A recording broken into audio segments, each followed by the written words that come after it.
Bugun Tiki-taka tarixida bo'lmagan hali epizodni siz bilan yaratamiz. Himoyalanamiz. To'pni hujumchidan olib qo'yishning 5 ta oson yo'lini bilib olasiz. Siz tiki-takani tomosha qilyapsiz. Defending from the right distance. Birga birda himoyalanayotgan vaqtingizda to'g'ri himoyalanishning eng asosiy usullaridan bu masofa, ya'ni hujumchidan qanchalik masofani to'g'ri saqlay olishingiz. Qarang bitta gap, agarda siz juda yaqin bo'lsangiz, hujumchi sizdan osongina o'tib qo'yishi mumkin.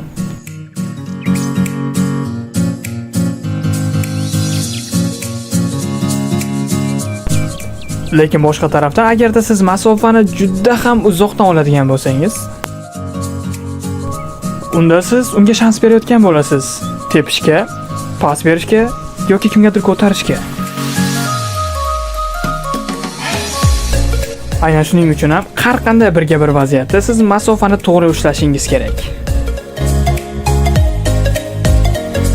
Aynan shuning uchun ham siz katta futbolda o'yinchi kelayotgan tezligiga qarab masofani 2 metrdan 3 metrgacha saqlashingiz kerak bo'ladi.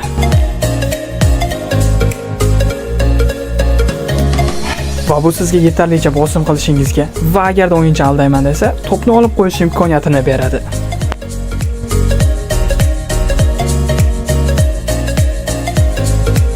Aytgancha, aniq qancha masofa saqlash kerakligini aytib bo'lmaydi, chunki bu hujumchining tezlayotgan tezligiga qaraladi. Agarda hujumchi juda ham tez bo'ladigan bo'lsa, vaziyatga qarab harakat qilasiz.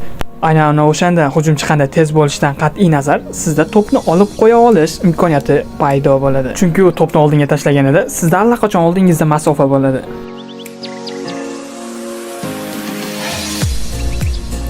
Body position. O'yinchi kelayotganida siz tanangizni o'ngga tikkama-tikka qilib turishingiz kerak emas.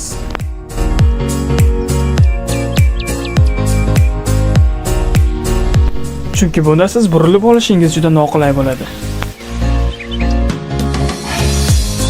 Ya'ni siz o'yinchi qochib ketishi mumkin bo'lgan tarafga tanangizni qaratib turasiz. Oyog'ingiz esa uchida bo'lishi kerak.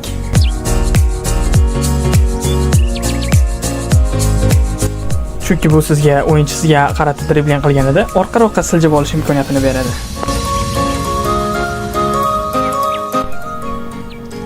Va agarda hujumchi qayergadir to'pni tashlab qochmoqchi bo'lsa, siz osongina tanangizni burib olib olishingiz mumkin.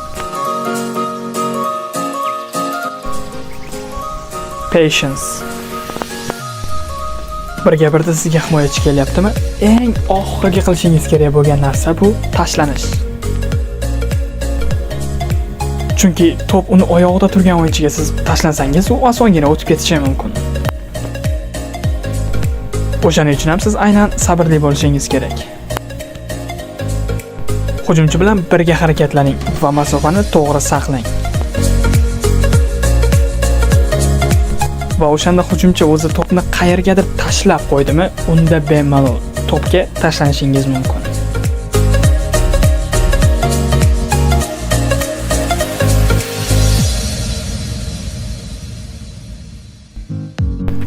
Get across the attacker.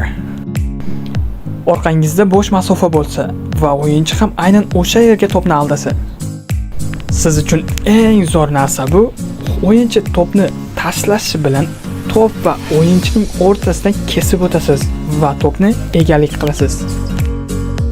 Ha, endi aytishingiz mumkin, bu qo'pollik bo'lmaydimi? Va bunga javob shuki, balkim. Lekin qarang, mana bu haqiqat. Shunchaki uni o'rtasini kesib o'tib, umuman to'pga harakat qilmasangiz, ha, bu qo'pollik. Va katta ehtimol bilan bu foul bo'ladi. Lekin siz to'pni olib qo'yish uchun o'yinchi va to'pni o'rtasidan kesib o'tib, to'pga harakat qilsangiz, hech qanaqa muammo yo'q.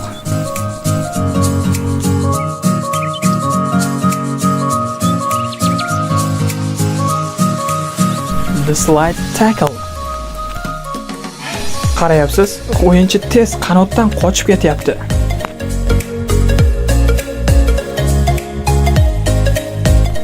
Unda ehtiyot bo'lgan holda bir tizzangizni tashlashingiz kerak bo'ladi. Va shu bilan birgalikda to'pga toyib borishingiz kerak bo'ladi. Ikkinchi oyog'ingizni esa aynan to'pga tashlang.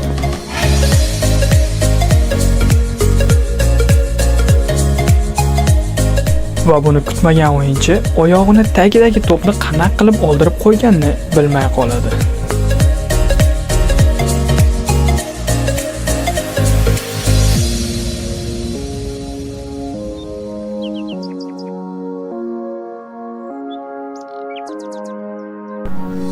Va men siz bilan keyingi videoda ko'rishaman degan umiddaman. Agarda video ozgina bo'lsa ham foydali bo'lgan bo'lsa, like bosing, kanalga obuna bo'ling va albatta kommentariyaga qanaqa video xohlashingizni yozib qoldiring.